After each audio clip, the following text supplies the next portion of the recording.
So it's my desire that you would come to know us who are in ministry. And often we sit in my office and we have discussions about worship, and we have discussions about youth, and we have discussions about how we can live out our faith well in this world. And so we thought today that we would give you a privy into our conversations as we enjoy coffee. And so I'd invite you to listen.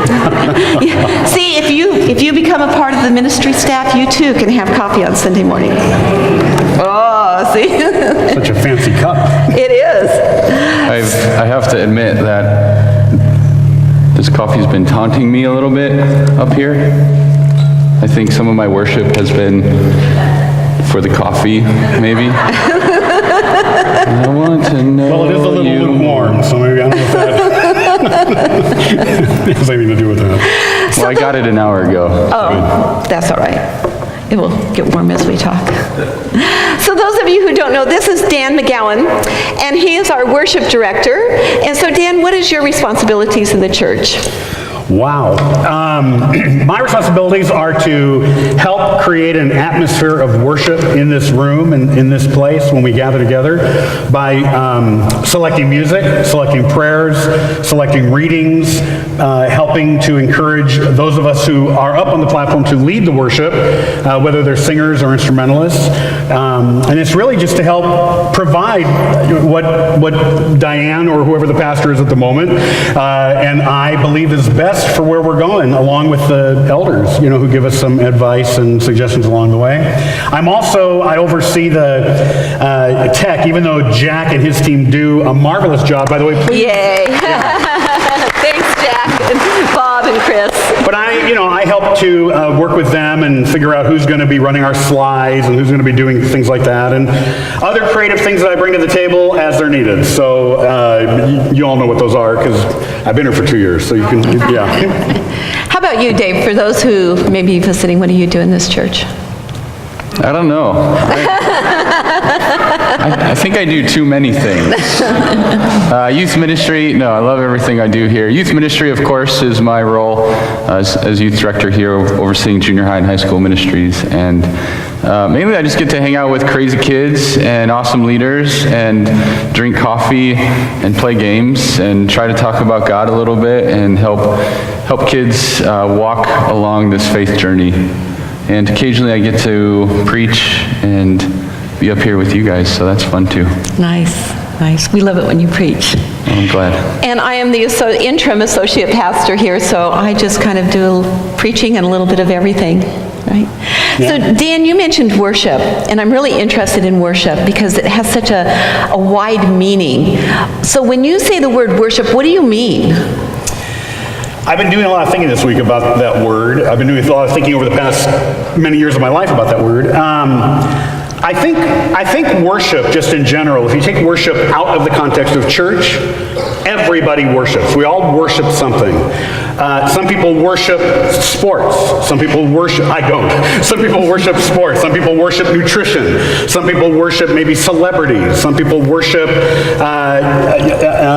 maybe somebody in their life, In the church, worship, that word actually means, I think you're going to talk about this, but that word actually means worthship. That's what that word means. It means giving worth or value to something. That's what worship is. So one of the definitions of worship that I've always loved came out of Willow Creek Church. Some of you might know they're out of the Chicago area. And this is the definition they use.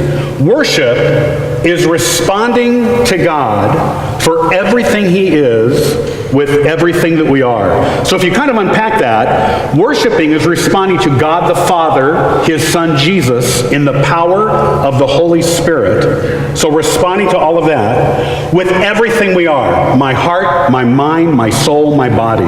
So that's what worship to me actually is. And my goal in my personal life is to make sure I'm doing that. I don't always do it, I'm a human. But that's my goal, is that I would be able to worship the Creator who created everything I will ever know, using everything that I am. Laughing, dancing, crying, silence, whatever it is. That's worship. That's how I view it. Nice. Yeah. You know, I've heard a lot about worship wars. Have you heard of worship wars, or is that an old term? No. Is that a TV show? Is that like a reality TV show? It should be. That's a good idea. It'd be a great reality show. Same. Worship wars are, they were big when I was growing up. Worship wars are saying, I can't worship with this kind of music, or I can't worship with that kind of music. And a lot of churches become really divided about that. And I'm of the older generation. I know that surprises all of you. So I'm really interested, what is worship to youth today? If you had to describe worship, how do youth look at worship today?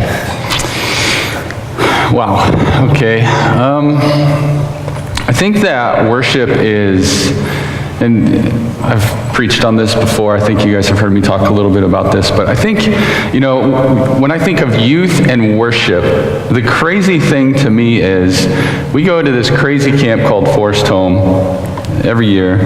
Kids love it, and Forest Home does worship like the best you can do. The perfect band, the perfect songs. I mean, you just see 300 kids or so, however many are there, just totally just lifting their hands, and they walk out of that place like, that was the best experience of my life. And every year, they so look forward to going there. But the crazy thing about that for me is they come back and they're still the same kids. Right? We're still the same people. We still have these same struggles. We still, you know, sin just messes with us, and we still have that. And so I've always thought, okay, well, it's cool to go there and experience God and have this mountaintop experience, but when I come back home at the end of the day, that was just this moment, that was just this experience, and obviously worship is so much more than that. And I think when we start to see life change in kids, it's because of a relationship, right? The thing that keeps them coming to Forest Home isn't the music, that's just kind of this benefit. The thing that keeps them going there is to have fun, and they're with their peers, and they're with leaders who really love them and care about them. And the same thing here, they just experience that community. The kids who are connected to church, who are connected to worship back here at home, are kids who are connected in relationship to one another and to people that they care about.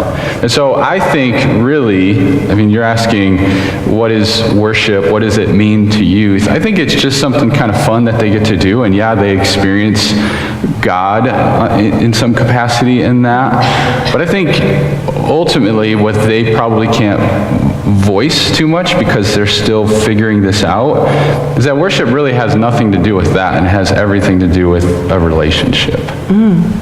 So I think. So I think you're kind of saying the same things. Yours is, as an adult, our relationship is with God. Well, one thing you said, David, you said they're still figuring it out. Yeah. So am I. Right. We all are. I don't know that we're ever going to know what worship is until we get to glory and actually do the right worship there. You know, on this side of the gates, we do the best we can. With our human foibles and our issues that we bring to the table. Everybody comes into this room with something. You prayed about that earlier. Mm-hmm. You know, and one thing we've been trying to encourage over the past few weeks is this notion of surrendering. Jenny led us in that song today. You know, surrendering. I surrender. I got stuff I don't want to surrender when I come in this room, but I have to. You'll see me sometimes. I'll sit over here alone before the service starts. It's not because I'm antisocial. You know I'm very social. It's because I need to get my heart right. I need to surrender stuff so that I can get up here and actually play a keyboard or whatever and feel like a person of integrity and not just sing words that are, you know, God words. I want to be able to transmit what's going on in my heart, which is, I love you, Lord, with everything I am. So, did I answer your question? I don't know if I did or not. Yeah, because you're talking about relationship and you're talking about relationship. Yeah. And so what I understand is when we worship well and we have this relationship with God, then that also translates into us having to have relationships with each other and with the youth, right? Yeah. With all ages, absolutely. I mean, yeah, it is about relationship. I was just sitting here thinking of my wife Kathy here, Hi, Kathy. and that if all I did was say to her, don't embarrass me, okay? If all I did was say to her, I love you, and that's it. I just said I love you. But if I never did the dishes, or whatever. You do the dishes? Very rarely, but I do them, right? Sometimes. I do them to the point of putting them into the dishwasher and getting the button. That's me doing the dishes. But, but my point there is that that's part of the relationship. And she shows love to me in ways that speak to me about that. If all she did was say, I love you, and it just stayed there, that would be a very surface relationship. And I don't think God wants a surface relationship with us. He wants our all, You brought up the song, I Surrender, that Jenny did, and when we were singing that song, and I really like that song, and I am often moved by that song, the end of that is just one of those lyrics to me that is kind of absurd, though, if I'm honest. I mean, I desire that, I want that, but it says, it's the part that says, like a mighty storm, come and stir within my soul, Lord, have your way. And I'm just thinking of all the stuff that I just hold on to, like you said. And I think that, for me, is where I struggle with worship in church. Worship as an act, as a song in church, because if my heart isn't there, like you're saying, it's this relationship, it's something deeper. If I walk into this place and my heart isn't there, I can't really sing those words and mean it. I can't sing those words and walk out of here and be different. And so the struggle for me with worship music in church is, what do we do with that? We have everybody walking in here with just different phases of life, different struggles, and yet we're all trying to sing a song like that and say, God, I surrender all of this to you. Yeah. But how many of us are doing that? Yeah, I think that's an incredible question. It's a very honest question. Here it goes. There is no such thing as a magic song that will make us worship. There's no hymn that will do that, as much as some of you like hymns. There's no contemporary song that will do that, as much as some of you like those contemporary songs. There is no such thing as a magic worship song that will get us to that point. The only thing that gets us to that point, and this is why it's so difficult, I have to choose it. I have to make the decision when I walk in here or some other worship gathering, Forest Home, wherever it is, or even on my own, when I'm on my own worshiping. I have to make the choice. I'm going to worship God even if those boring hymns are being sung. I have to worship God even if that loud contemporary music is being sung. I have to worship God even if it's Dan playing an accordion today. I have to choose to worship God. And I can just tell you from my own experience, because I can't speak for anybody else, when I have chosen to do that, I don't know how to describe it. It changes. It totally changes. My whole attitude changes. The whole atmosphere, my personal atmosphere, I guess, changes. And all I want is to say, I love you, Lord, with all of my heart, soul, mind, and strength, no matter what's happening up on the platform. So it's a choice, I think. So can you play the accordion? I can wing it. Well, and I totally agree with both of you, but for me, I think there's some songs that bring me into the worship quicker. And so mine is finding that space, kind of like you said. Sometimes these lyrics are like, I don't feel that. How can I sing that? And there's other times that, a hymn will help me enter into worship. So honestly, sometimes it's hard for me to enter into worship because it's like, that song does nothing for me. Mm-hmm. And so what I'm hearing you say is it's all about my heart. I think it is. I mean, yeah. Obviously, if we were up here doing, I look out at this congregation and I see the faces I see. So if we suddenly did like a rap song and brought in some people to lead it, it wouldn't be against God. There would be nothing blasphemous about that. But we'd all kind of look around at each other like, what are we doing? What did Dan do? Why are we doing that? Because that doesn't make sense. So obviously, we want to pick songs that we think are going to help people. But again, I want to stress, and I will stress this over and over again, there's nothing in the songs that we sing that determines worship, ever. It just doesn't, that's just not reality. You were going to say something, Dave. Yeah. Dan and I have talked about this, and I think, again, the hard part for worship is we all come in here in these different places. And how do you worship to something you don't connect with? And so I think I agree 100%, it's a hard issue. I think we have to do things on a level that connects with where people are at. And how do we do that? How do we be this community that's about something deeper, that's about this relationship, that's about this heart thing with God, but yet we're... No. I have a thought. I'm going to bring Kathy into this again. I'm sorry. Only because it's so familiar. Okay? She can come up We've been married for 34 years. Right? 34 years. Right? Okay. We've been married for 30, you're going to correct me? 34 years. And there are shows on television that Kathy likes to watch that I'd rather go out in the garden and jab my head with a fork or something, you know. I don't want to watch those shows. Why the garden? And there are shows that I want to watch that Kathy wants nothing to do with. But we will sit together and watch those shows, and I don't know what the right word is, put up with it, endure it, I don't know what the right word is. I will watch those shows with Kathy, not because I like the show, but because I love Kathy, and we have a relationship. So I will put up with that. She'll do that with me. I mean, you get to a point where it's like, forget it, I'm going to the other room. But that does happen where we actually, so I think in this setting, there's something about choosing to be united, even though the particular cup of tea may not be what I love in that 3 minutes, you know, whatever it is. And does that make sense? It does. Yeah.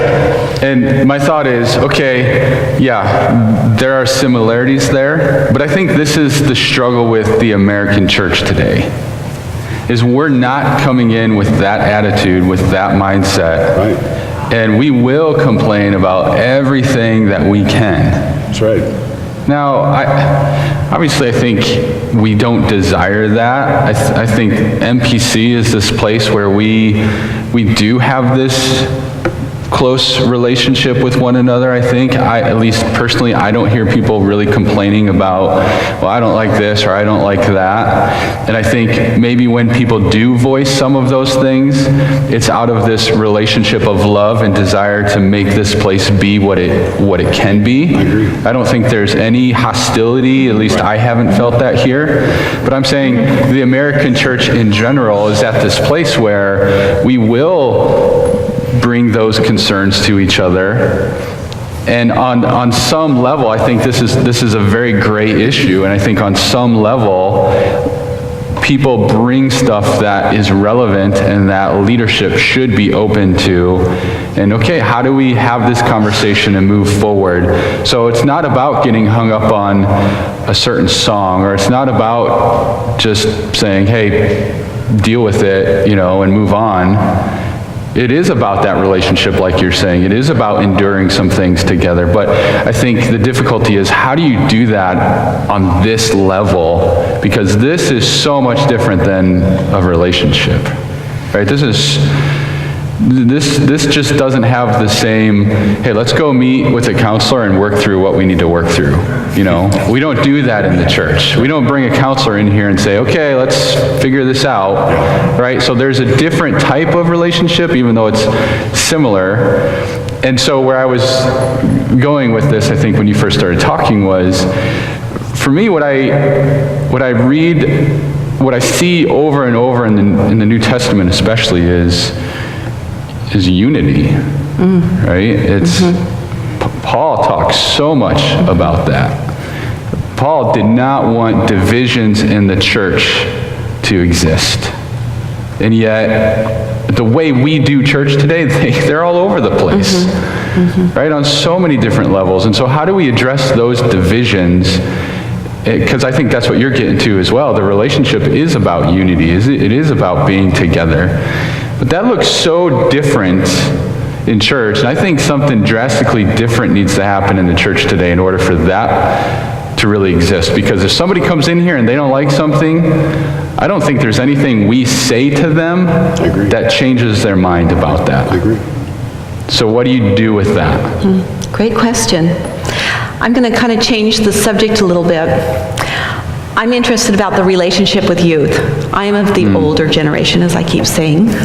So this worship, you're saying that we need to go out and is not only here. So Dave, how can we, all of us as a congregation, because often I see youth over here and us over here. So how can we as a congregation help you in raising up our future generation of our church? Is there anything that we can do? I mean, even older people. Yeah. Okay, first off, I want to know who's willing to do what I suggest. Raise your hand. Oh, look at that. Woohoo. Really? Okay, hold up. Keep your hands up. Jim. Just kidding, I type way too slow for that. Well, you know, I preached a few weeks ago about differences in church, kind of like old school church and new school church. And really that was just, you know, a way for me to plug youth ministry. But you know, with that, I really do believe that everything I've been reading and the stuff on my heart and the conversations I get to have with other youth directors is that in order for the church to succeed, the church really does need to prioritize youth ministry. And I think our church does, absolutely. The support you guys have shown for youth ministry is incredible.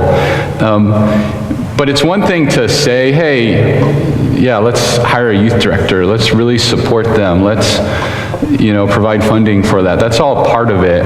The other part of it is really stepping up and allowing the congregation to be a part of those relationships with youth. And that's the hard part because you're all insanely busy. You know, there's just too much going on. So one of the ways we've been talking about doing this maybe a little bit differently is providing new opportunities for you to connect with youth. Instead of just, hey, youth group is on Tuesday nights, and if you have Tuesday nights free, come hang out then.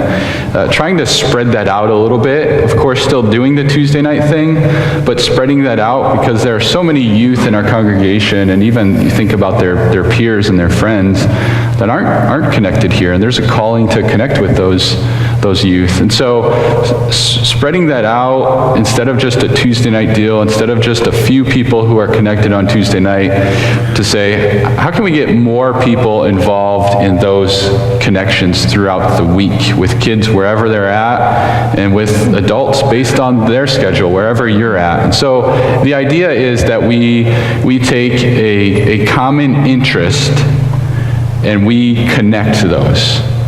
So some youth like to go running. Anybody in this room like running? I'm so sorry. Marty Rouse. All right, Marty, Rouse, right over there. I got your name down. Marty's already all over the high school, but we'll get him. He's definitely connected over there. Or whatever it is they like doing. Maybe some youth like artwork. Anybody like artwork in here? Anybody like drawing? Cooking. No? Cooking, woodwork. Yeah, knitting, woodwork, working on cars, whatever it is. I mean, there's so many different things, and it's actually kind of absurd when you think about the fact that we have segregated youth so much to the basement or just their fun program instead of connecting youth to those people who actually like the same thing. And so that's what Bill Mollering over there is really helping me with. Bill, do you want to raise your hand?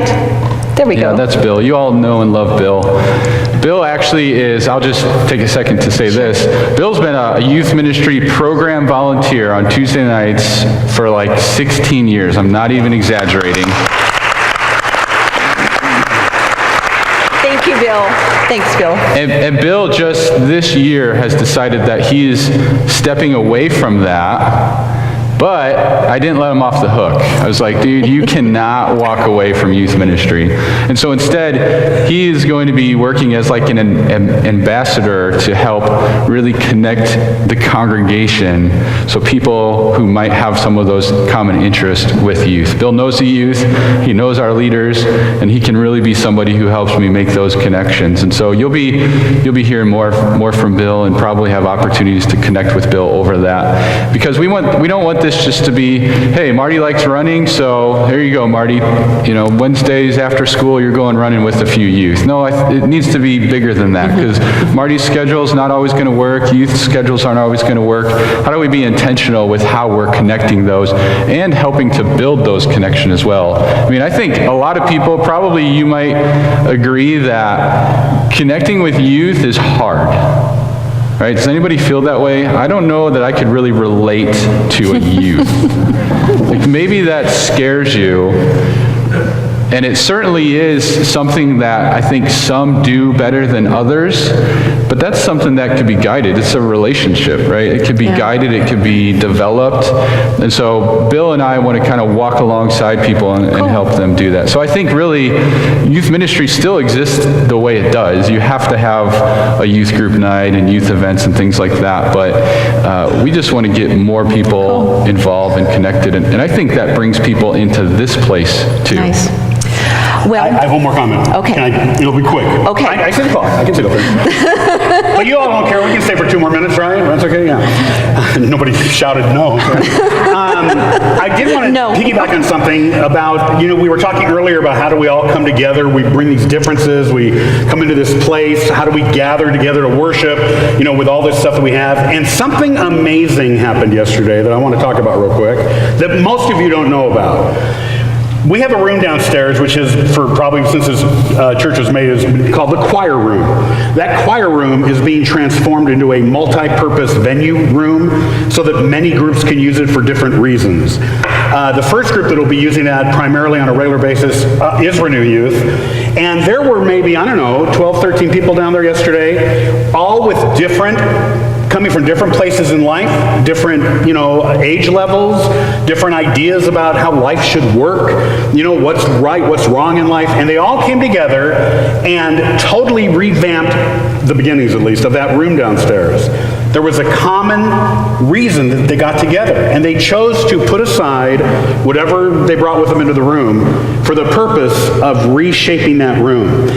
That may not sound like a big deal, but that's the kind of thing that we can do when we come into this place. We can actually walk in here and we can actually have that same kind of a mindset. What can I do? What can I bring into this place to make the worship that we have here, the atmosphere in this room, one that's conducive to worship, even if I bring something different? So I just wanted to share that because I think it was great what you guys did. Thank you for that, by the way. Thanks, all of you. We're involved in it. So, I wish we could continue this conversation, but I would encourage all of you out there.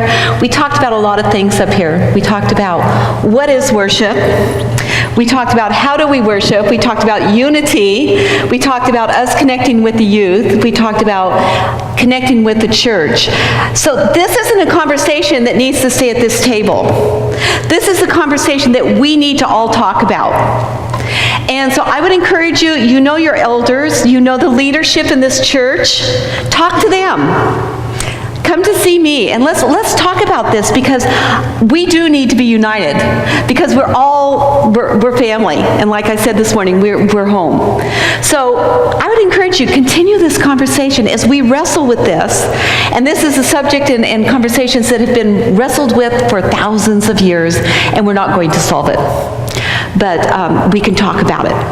And I think so I want to thank both of you. It was great having you, and I hope that you found something out of this conversation with them.